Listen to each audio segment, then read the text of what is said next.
Welcome to Real Estate in Real Time. I'm your host, Woody Zimmerman, here with Mark Skibowski of Remax Lakes. Welcome to the show. Here we are. Here we are. We are halfway through January, and this is a very good show because you get these questions all the time. What should I improve? What should I not improve about my home? Yeah, and a lot of us look at it as an investment. I mean, Yep. number crunchers, we're looking, should I invest this money in doing whatever I'm doing? Others, you know what, if you want to do it because you want to do it, have at it. My mom, prime example, she wanted her house to be warmer, so she put more insulation in the attic. Is that going to return anything down the road? No, and I know because I'm the guy that was up there with the blower blowing that insulation in. I'm like, Mom, you're not going to get anything back out of this. Yeah. I don't care. I want my house warmer. Yeah. Now, I guess what she did get back is better utility bills, right? Because more insulation, but you're not going to get a return dollar for dollar on any of the improvements that you make. When I get asked that a lot of times, hey, I'm getting ready to list my house. Should I put in new carpet? Should I do this? Should I do that? Well, you're not going to see a dollar for dollar return on that. If you put $5,000 in carpet, we can't raise your price $5,000. Okay. Yeah. It's not going to happen. So, this show we're going to talk a little bit about some things that you could do that are going to add some value. Okay. And we'll also then talk about some things that you shouldn't do Okay. because they're going to take away from the value. But with that whole thought process, over customization is not your friend. When it comes to these improvements, Okay. right? You may think that those purple kitchen cabinets are the best thing since sliced bread, But they make the house stand out, they make it stand out to everybody. Only you, Yeah. everybody and nobody are interested in. Maybe there's a few other, but I guess my point is, when you're thinking about these upgrades, if you're considering selling, don't go wild. Don't do crazy stuff. This is the Midwest. This is not the coast. We are more conservative and more moderate when it comes to taste. Like it or not, that's just the way it is. I'm a Midwest boy. I grew up here. I go someplace, I see it. It's like, what the heck? Why are they doing that? Well, that's the norm in that location. It's not here. Right. So, okay. So things that will add value for you. Okay. New garage door updates the look of the home, and it just in general makes it look better, right? If you pull up and the garage door is all destroyed, Yeah, that doesn't look good. that's not a good first impression. What do we talk about? Curb appeal. Yes. Right? Yeah. So new garage door, roughly about 93% return if you put that garage door on. So I'm not saying you can raise your price up to cover it, but you're not going to lose that amount of money. If a buyer pulls up and the first thing they see is, we've all seen where people have oopsed into the garage door and dented in the lower panels. Yeah. Or you got this old flaky wood door that's falling apart, the pieces are there. So, put in a new garage door, you get back about 93% of your return there. And again, it comes from not only increasing the value, air quotes, it comes from the fact that curb appeal is better. Yes. It's better for folks by having that. Okay. Manufactured stone, so some veneer. So taking your 100% vinyl house and putting some stone on it. Okay. Again, what is this talking about? Curb appeal, right? It's curb appeal 101. About 91% return on putting in natural or this veneer stone. It's not super expensive to do. It can be if you did the whole thing, but I'm just saying you're accenting, you're touching up what the exterior house looks like. I mean, we've all driven by houses that are nothing but vinyl siding and windows with white trim around the windows. Yeah. And you look at it and you go, ugh. Yeah. The house has zero pop. By putting this veneer stone, the lightweight stone on there, you can change the look of the house to where it's much more attractive. And it helps if you can get some of that money back when you go to sell. Yeah. So in that case, I think you're probably increasing the value. Maybe it's not dollar for dollar, but 90%. Hey, if I can get 90% back, why not? I mean, that's very good. That's a good return. Minor mid-range kitchen remodel. So don't blow it all out and do a massive, commercial kitchen. Yeah. Because most people, not interested in that. But when we're talking about a remodel, cabinet and drawer fronts, do some of those. Yes. You know, you can do those relatively inexpensively. You can, yeah. And, you know, new appliances.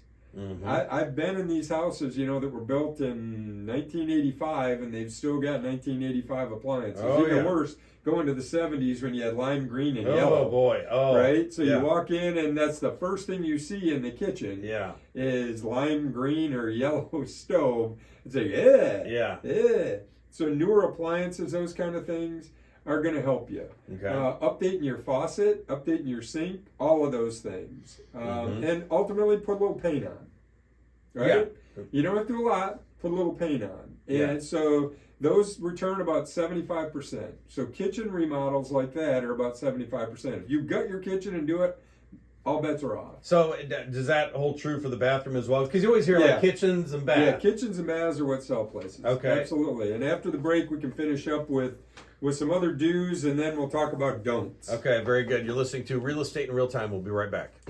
And welcome back. You're listening to Real Estate in Real Time. I'm your host, Woody Zimmerman, here with Mark Skibowski of Remax Lakes. And we're talking about the do's and the don'ts that you should do. If you're going to sell your property, some things that, you know, you could get a good return on your investment. Yeah. And some things that you don't want to do. That you don't want to do. And I guess we'll finish up with our last do. Okay. So get asked this all the time, vinyl windows, new windows. Yeah. Should I put new windows in? Well, I can tell you, anybody that's ever had storm windows, and they're less and less, but if you've got an older home with single pane windows, Yeah. that you have to put storms up every year, right? And kids today don't know the pain and agony of climbing up a two-story to do, taking taking the storms out. Because in the summertime, you take the storms out. Yeah. Right? So you can get airflow through the house, because we didn't have central air back then. We had an attic fan. Yeah. But, you know, now vinyl windows, typically double pane, much more energy efficient. You don't get wind blowing through those.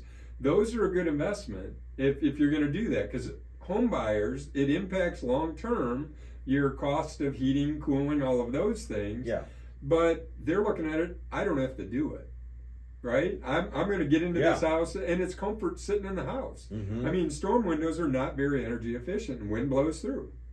Right. So, you know, vinyl window installation, about 70% return. Okay. But, you know, I think it's probably more than that, because if I had two houses, all else being equal, one had new windows and one didn't, same neighborhood, same floor plan, same age, same, you know, pretty much very similar homes.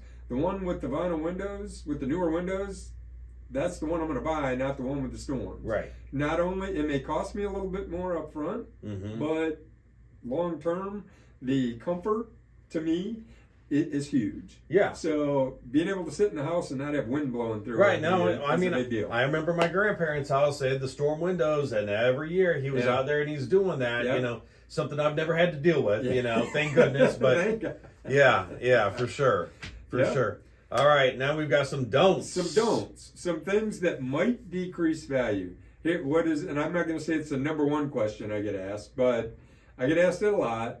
Is a pool going to add value? Okay. And my answer is, to some people, yes. To some people, no. So it's 50-50. So am I being non-committal? Yes. Because myself personally, no desire for a pool. Don't want to have to maintain it. Don't know anything about it. Don't have a clue. I myself am not interested in buying a home with a pool. Now, would I not buy a house that was everything else was perfect for me and it had a pool? No, that's not where I'm at. Right. But if you don't have a pool and you're thinking, hey, I'm going to sell my house in the next year or two, should I put a pool in? My answer would be no. No. My answer would be no. Now, if you were to tell me, Mark, I'm going to live in this house from now till the end of time, and you want a pool, throw that pool. Have it. Go to it. Yeah. If it's going to provide comfort and enjoyment for you, put the pool in. Yes. But if you're thinking about selling in the next year or two, you ain't going to get that money back. No, you're not increasing the value on your home. You're actually limiting the number of people who are probably going to look at your home. Because I've actually been with clients that said my first move would be to pour concrete net and never have to deal with it. Yeah. So don't do a pool. Yeah, they are Don't tough to maintain. They are. They truly are. Right. So another modification that a lot of people do is they'll take because they need additional square footage in the house. Yeah. So they will finish the garage and make the garage, and maybe probably an attached garage, or maybe they put a breezeway in between the house because there was a detached garage. Oh, yeah. They put a breezeway in between, and they finish that square footage in the garage, and they think that's a great idea. Well, if you're going to sell, garages are providing some value to people.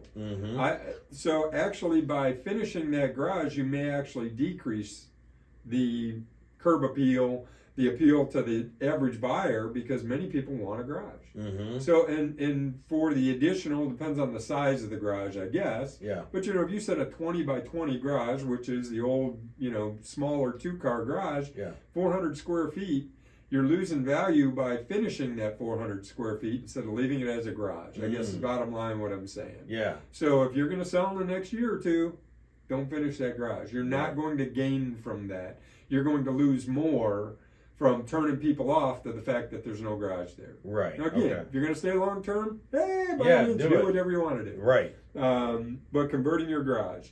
The other one is converting a bedroom to an office. A lot of people do that. Now, if you've got a 4-bedroom home, and when we say convert, if you totally gut it and make it to where it can no longer be a bedroom, wouldn't recommend that. No. But through COVID and through a lot of people are working from home, because the demand for 4-bedroom homes really increased. And a lot of people did that because they wanted a home office. Right. Well, if you convert that, it's great to make it functional as an office. Just don't get rid of the closet. Yeah. Right? Don't get rid of the closet. If you're going to do that, don't get rid of the closet so it can still be a bedroom, because a 4-bedroom home in general is a higher value than a 3-bedroom home. Yes. So if you make it to where we can no longer call that a bedroom, you've decreased the value of your home. So, with that, the tips that we've given are all related to if you're going to sell in the next year or two. Yeah. Pluses and minuses, right? You've got to make those decisions. And just remember that up front, when you make these improvements, it's a cost. Right? You've got to spend that money with the hopes that you're going to get it back when you go to sell. Right. That's the whole purpose of this discussion. I don't want people going out, we get it out, should I replace it? Then I get those that say, well, I'll just give a credit. Well, if your carpet's ratted out and nasty, curb appeal, people aren't interested. Because I have a quote for carpet, it's $5,000. Well, they think it's 10. It doesn't matter. Yeah. So should I change my carpet out? In lieu of a credit, yes, but don't do super high end, but do something that's comparable to what consumers would expect in a house in this price range. And make it look nice and go back to neutral. Neutral, yes. neutral, yes. Yeah. Don't do crazy stuff. Try and keep it neutral. And again, if you've got holes and dirt, worn paths in your carpet, change your carpet. You'll get more money for your house. More than a credit will get you. Okay. That's all I can say. Yeah, very good information. Now we need your contact information. Sure. Website's lakes-realtors.com, 574-834-1233. Check us out on YouTube. Yes, make sure you do that. Check us out on YouTube for sure. You've been listening to Real Estate in Real Time. Have yourself a wonderful weekend.